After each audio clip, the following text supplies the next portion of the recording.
So 10.3, day 2, area of shapes. Okay, so there are a number of formulas that we talked about last week that you need to have memorized. So the first formula that you need to have memorized is the area of a rectangle, square, parallelogram, or rhombus, which is base times height. If it's a square, your base and your height are the same number, correct? Yes? Can everyone agree if it's a square, your base and height are the same number? Okay. Area of a triangle is 1/2 base times height. The most common mistake here is people forget the 1/2. So make sure if it's a triangle, you're doing 1/2 base times height. Area of a trapezoid is 1/2 B1 plus B2 times your height. A lot of people miss the plus. They change that to a times. Make sure you're doing B1 plus B2. And then the fourth one you have to have memorized is 1/2 D1 times D2. What is D1 and D2? They are the diagonals. Okay? So one diagonal times the other diagonal times 1/2.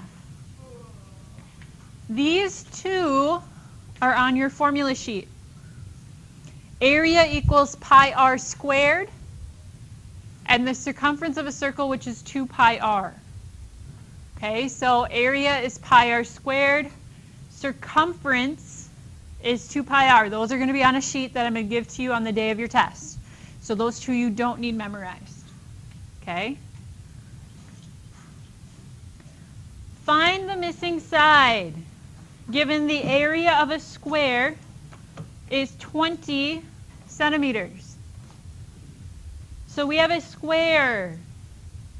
The area of it is 20 centimeters. So the first thing you want to do with these today is write your formula down. Area of a square is base times height. So if you have a square, your base and height are the same number, correct? So we could really do b times b for the area of a square. Does that make sense? All right. So remember, in a square, your base and your height are the same. So we're going to call it b and b. Now, normally they use s and s, but what number does s look like? 5. Okay, so that's why I'm not using s, because a lot of people think it's a 5. So it's base times base. So your area then equals b times b. B times b is b squared.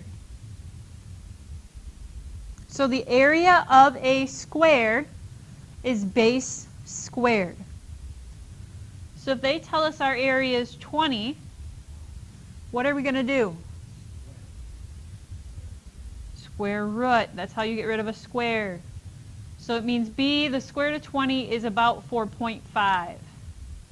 So your base of this would be 4.5. So essentially what you're doing is you're square rooting the area they gave you. So if they give you an area of 100, what's your side length? 10. You would square root 100. The square root of 100 is 10. If they give you an area of 9, what's your side length? 3, because the square root of 9 is 3. So you're essentially taking the number they give you, putting it in a square root, and getting your answer. Questions on that one? All right, find the missing base. Given the area of a triangle is 60 feet squared, and your height is 10 feet. So for a triangle, area is 1/2 base times height. So write the formula down first, and then plug in what they tell you. They tell us the area of a triangle is 60. So the area is 60. So on that side, we're going to plug in 60. That equals 1/2. Do we know our base? No. What's our height, though? 10. Then we can use the commutative property. The commutative property says you can multiply in any order. So we can do 1/2 times 10. What's 1/2 of 10? 5. So you get 60 equals 5b. And what would you do to get b by itself? Divide by 5. So b is 12. So write down the formula you're going to use. Plug in what you know, what they give us, and then solve for your missing variable. Okay, I do want to do a trapezoid one. It's not in your notes, but we're going to do it over here on the side. So let's say we have a trapezoid, like so, where this base is 5, our height is 6, and we don't know this bottom base. Okay, and then let's say they tell us our area is 45.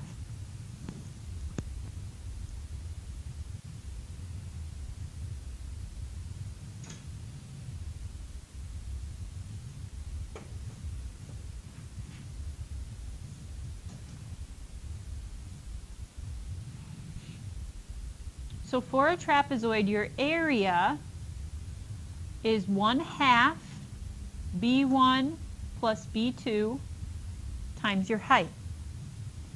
And now we're plugging in the information from the picture that we know. We know our area is 45. So for area, we're going to plug in the number 45. Equals 1/2. Our b1 is 5. We don't know our b2. It's missing. And then we would times that by our height, which is 6.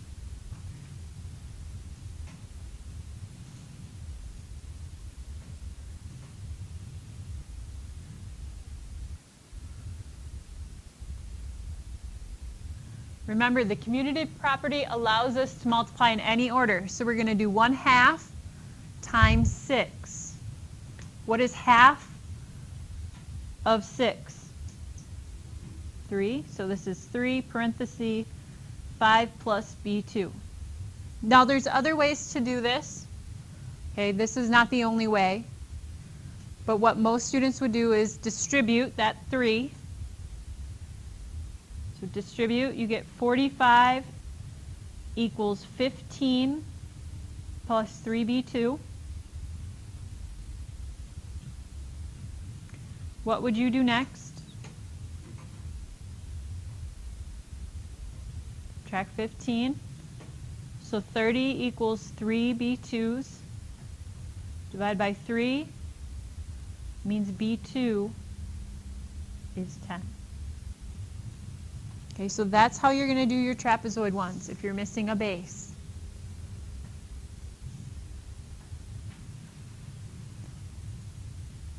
Questions on the trapezoid one?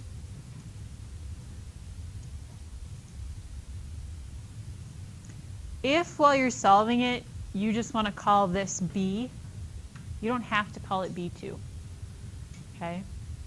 If you just switch this to just a regular B, go ahead and do so. All right, let's do a circle. It says find the circumference given the area of a circle is 25 feet squared. Okay, so it says we are given the area of a circle is 25 feet squared. So area of a circle is pi r squared. Remember, you're going to be given that formula. So if you don't know it, you'll have a piece of paper with it on it. So it says your area is what?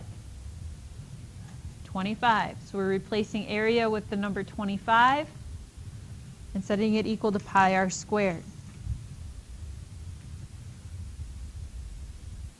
To finish solving this, the first thing you would do is you would divide by pi. Now, on our calculator, pi is located next to sine. Okay?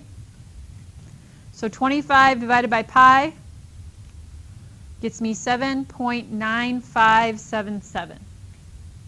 So 7.9577 equals r squared. How do we get rid of a square? Square root. So r is 2.8. Now, the first circle ones are going to just have you find r. Okay? Then they're going to have you find diameter, which means you would double that number, right? Diameter is twice it. And then it asks you to find the circumference. So this is in the like 80 to 90 range.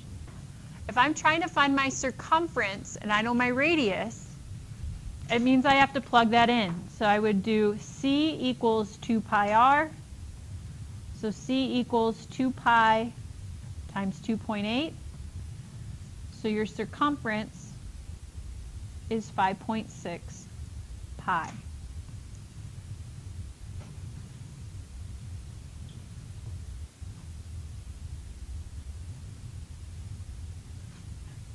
This is S7. So the worksheet in S7 are the really hard ones today. So I'd highly recommend starting with those. Okay, we still have a couple more problems to do here, but that's just what I'm saying. I would start with the worksheet in S7. Those are the hard ones. Okay, and then I would work my way to my easy ones when I'm out of class. And some of you might be at 90 already on some of these. So after that, we go into some algebra problems involving this. It says find the area given the height of a rectangle is x plus 2 and the width is x plus 3. So by width, they actually mean base, correct? I typed that in wrong. So the area of a rectangle is base times height. And they give us equations. They give us a binomial for our base and our height. So I would do area equals x plus 3 is my base, x plus 2 is my height. Doesn't matter if you do x plus 3, x plus 2, or x plus 2, x plus 3. No. It'll give you the same answer in the end as long as you finish this.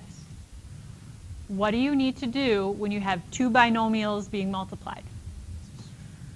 Distribute. We need to distribute. Okay, it's also called foiling, but I don't like that because it's not telling you what you're doing. So you would distribute. X times x is x squared. X times 2 is plus 2x. 3 times x is plus 3x. 3 times 2 is plus 6. You would combine your like terms to get x squared plus 5x plus 6. Okay? On your test, you need to be able to know how to multiply binomials. There will be a question on there. Do you guys want to do another one like that, or can we jump to the factoring ones? No, go ahead, ask. That's your answer. So if you start with equations and there's no area given, it's going to be an equation to end it. Okay? Do you guys want to go over the factoring ones quick? Or do you want another example of this? Go to the factoring? Okay. So we did this back in chapter 7.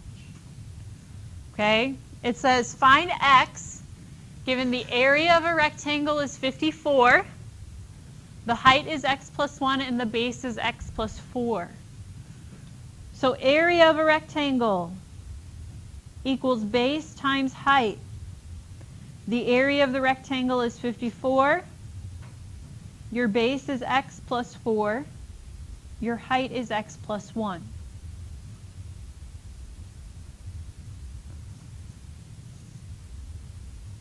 So you would distribute, correct? On that right-hand side. So you get 54 equals x times x is x squared. X times 1 is 1x. 4 times x is 4x. 4 times 1 is 4. If you could get this far with this, I would give you a 2. You have to be able to go further to get more points.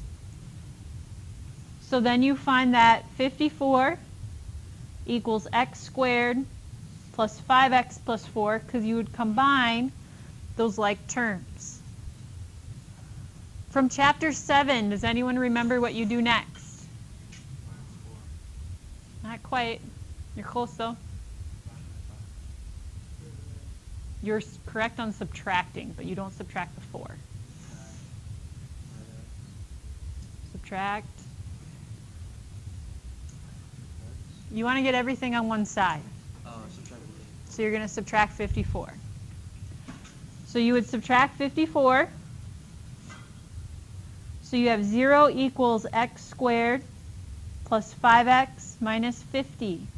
Then you have to factor using the chart method.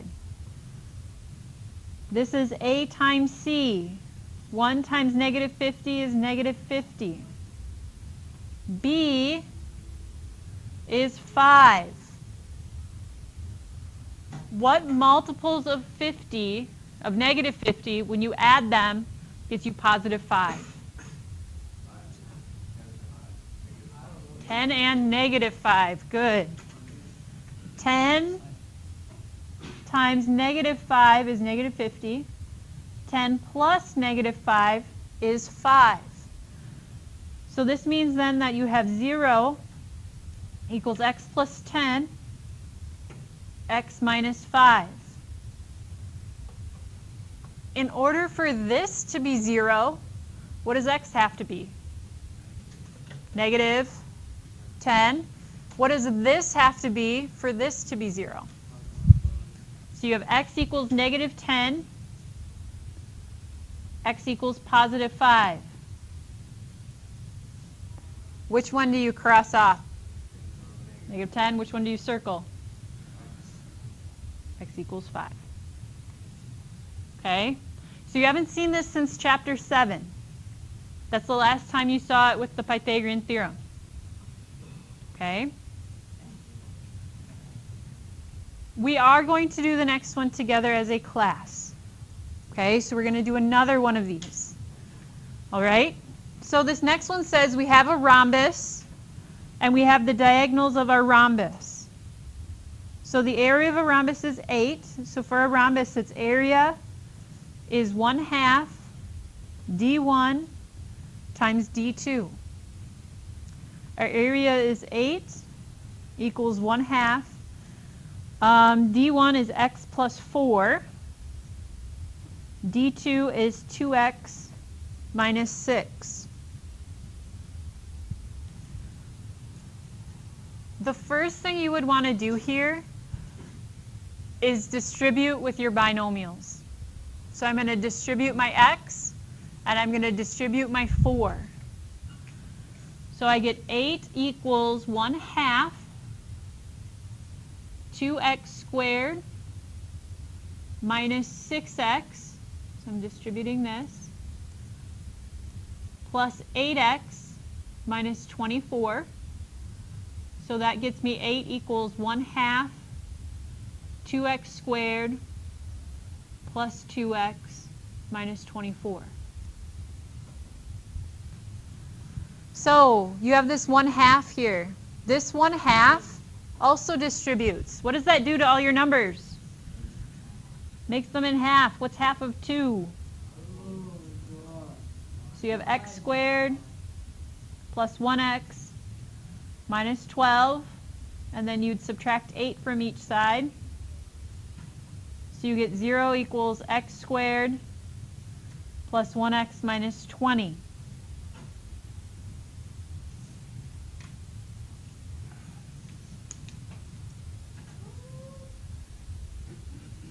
Okay, so remember, we're getting everything on one side so we can do our factor chart.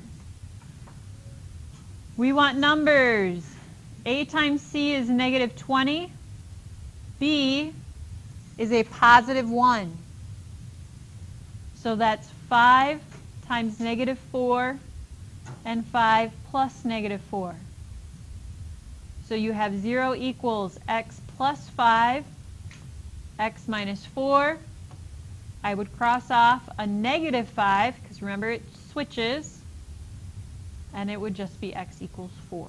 Because again, it switches from the negative 4 to the positive 4. Okay? So you will have to factor on the next test in order to get an A. Okay? Your assignment has also changed from what was posted at the bottom. Make sure you take note of that.